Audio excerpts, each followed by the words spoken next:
41장 그로부터 2해가 지난 뒤에 바로가 꿈을 꾸었다. 꿈에 그는 나일 강가에 서 있었다. 튼튼해 보이는 암소 7마리가 나일강에서 올라와 습지에서 풀을 뜯고 있었다.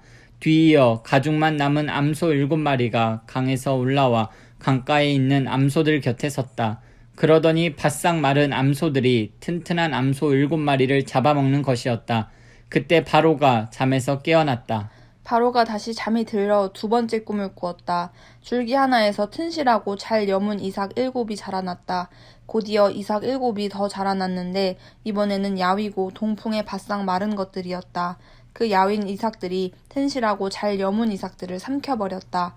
바로가 잠에서 깨어보니 또 다른 꿈이었다. 아침이 되자 바로는 마음이 뒤숭숭했다. 그는 사람을 보내어 이집트의 마술사와 현자들을 모두 불러들였다. 바로가 그들에게 자신이 꾼 꿈을 이야기했으나 그들은 그 꿈을 바로에게 해석해 주지 못했다. 그때 술잔을 맡은 관리가 용기를 내어 바로에게 말했다. 제가 오래전에 경험한 일을 미리 말씀드렸어야 했는데 이제야 생각났습니다. 전에 왕께서 종들에게 노하셔서 저와 빵을 맡은 관리를 경호대장의 집에 가두신 적이 있습니다. 그때 저희 두 사람이 같은 날 밤에 꿈을 꾸었는데 각자 꾼 꿈이 저마다 의미가 있었습니다. 마침 그곳에 경호대장의 소유였던 젊은 히브리 종 하나가 저희와 함께 있었습니다. 저희가 꾼 꿈을 그에게 이야기했더니 그가 저희 꿈을 각기 다르게 해석해 주었습니다.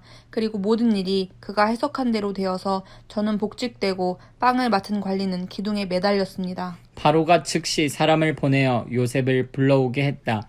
사람들이 서둘러 그를 감옥에서 끌어냈다.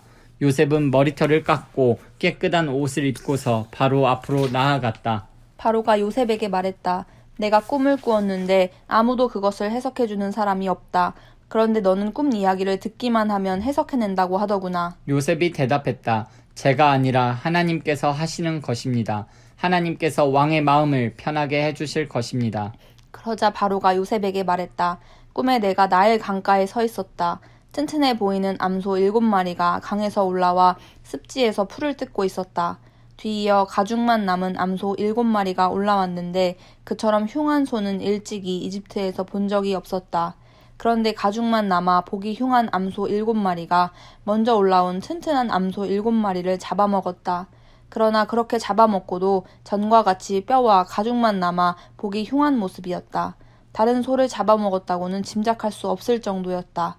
그러고는 잠에서 깨어났다. 두 번째 꿈에 보니 줄기 하나에서 튼실하고 잘 여문 이삭 7이 자라나고 뒤이어 쭈글쭈글하고 야위고 동풍에 바싹 마른 이삭 7이 자라났다. 그러더니 그 야윈 이삭들이 알찬 이삭들을 삼켜버렸다. 내가 이 모든 꿈을 마술사들에게 이야기했지만 그들은 그 뜻을 해석하지 못했다. 요셉이 바로에게 말했다. 왕의 두 꿈은 모두 같은 것을 의미합니다. 하나님께서 친히 하시려는 일을 왕에게 알려주신 것입니다. 튼튼한 암소 7마리는 7해를 뜻하고 튼실한 이삭 7도 7해를 뜻합니다.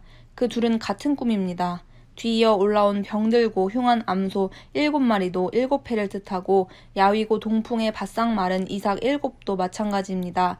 그것들은 모두 7년, 흉년을 의미합니다. 그 의미는 앞서 말씀드린 것과 같이 하나님께서 친히 하시려는 일을 왕께 알려주신 것입니다.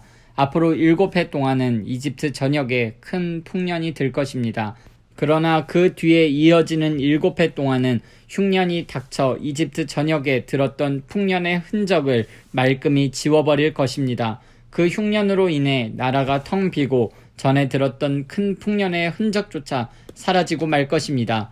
기근이 온 나라를 휩쓸 것입니다. 왕께서 같은 꿈을 2번이나 꾸신 것은 하나님께서 이 일을 행하시기로 그것도 속히 행하시기로 결정하셨다는 뜻입니다. 그러니 왕께서는 지혜롭고 경험 많은 사람을 찾으셔서 그에게 나라를 맡겨 관리하게 하시는 것이 좋겠습니다. 그런 다음 감독관들을 임명하셔서 풍년이 드는 7해 동안 이집트 전역을 감독하게 하십시오. 그들에게 앞으로 풍년이 드는 동안 생산되는 온갖 식량을 거둬들여 왕의 권한으로 곡식을 비축하게 하고 각 성읍에 보관하여 장차 식량으로 삼게 하십시오. 이 곡식을 저장해 두셔야 앞으로 이집트에 닥칠 7년 동안 활용하실 수 있을 겁니다. 그렇게 해야 이 나라가 흉년으로 망하지 않을 것입니다. 바로와 그의 신하들이 이 제안을 좋게 여겼다. 바로가 신하들에게 말했다. 이 사람이야말로 우리에게 필요한 사람이 아니겠소? 이 사람처럼 그 안에 하나님의 영이 있는 사람을 어디서 찾을 수 있겠소? 바로가 요셉에게 말했다. 그대야말로 우리가 찾는 사람이요. 하나님께서 그대에게 앞으로 일어날 일의 내막을 알려주셨으니 그대처럼 자격을 갖춘 사람, 그대처럼 경험 많고 지혜로운 사람도 없을 것이요. 이제부터 그대가 내 일을 맡아보시오. 나의 모든 백성이 그대에게 보고할 것이요. 내가 그대보다 높은 게 있다면 왕이라는 사실뿐이요. 바로가 요셉을 임명하면서 말했다. 이집트 온 땅을 그대 손에 맡기겠소. 그런 다음 바로는 자신의 손가락에서 인장 반지를 빼내어 요셉의 손가락에 끼워 주었다. 바로는 요셉에게 가장 좋은 세마포 옷을 입히고 목에 금목걸이를 걸어 주었다. 그리고 왕의 전차에 버금가는 전차를 내주어 요셉이 마음대로 쓰게 했다. 요셉이 전차에 올라타자 사람들이 만세 하고 외쳤다. 요셉이 이집트 온 땅을 맡아 다스렸다. 바로가 요셉에게 말했다. 내가 왕이지만 그대의 허락 없이는 이집트에서 어느 누구도 손가락 하나 움직이지 못할 것이요.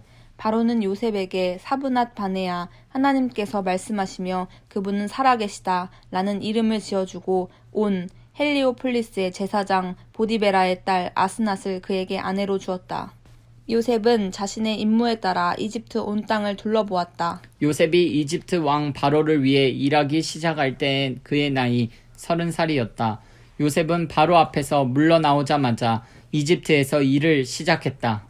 풍년이 든 7해 동안 그 땅은 풍성한 곡식을 냈다. 요셉은 이집트에 찾아온 7해 풍년 동안 생산된 식량을 거두어들여 여러 도시에 비축했다. 각 도시마다 주변 밭에서 거두어들인 잉여 농산물을 저장하게 했다. 요셉이 얼마나 많은 곡식을 거두어들였던지 바다의 모래처럼 많았다. 나중에는 그 수를 헤아리는 것조차 포기해야 할 정도였다. 요셉은 7해 흉년이 닥치기 전에 온의 제사장 보디베라의 딸 아스낫에게서 두 아들을 보았다.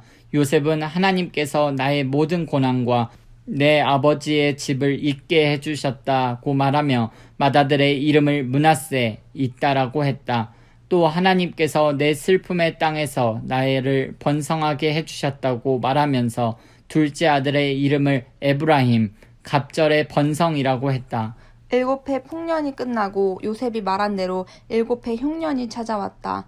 모든 나라가 기근을 겪었으나 식량이 있는 나라는 이집트뿐이었다. 기근이 이집트 전역으로 확산되자 괴로움에 빠진 백성이 바로에게 먹을 것을 달라고 부르짖었다. 바로는 이집트 사람들에게 이렇게 말했다. 요셉에게 가서 그가 일러주는 대로 하여라. 기근이 더욱 심해져 이집트 온 땅을 덮자 요셉은 곡식 창고를 열어 비축해 두었던 식량을 이집트 사람들에게 팔았다. 기근이 극심했다. 이윽고 온 세상이 요셉에게서 식량을 사려고 모여들었다. 기근이 온 세상을 덮쳤던 것이다.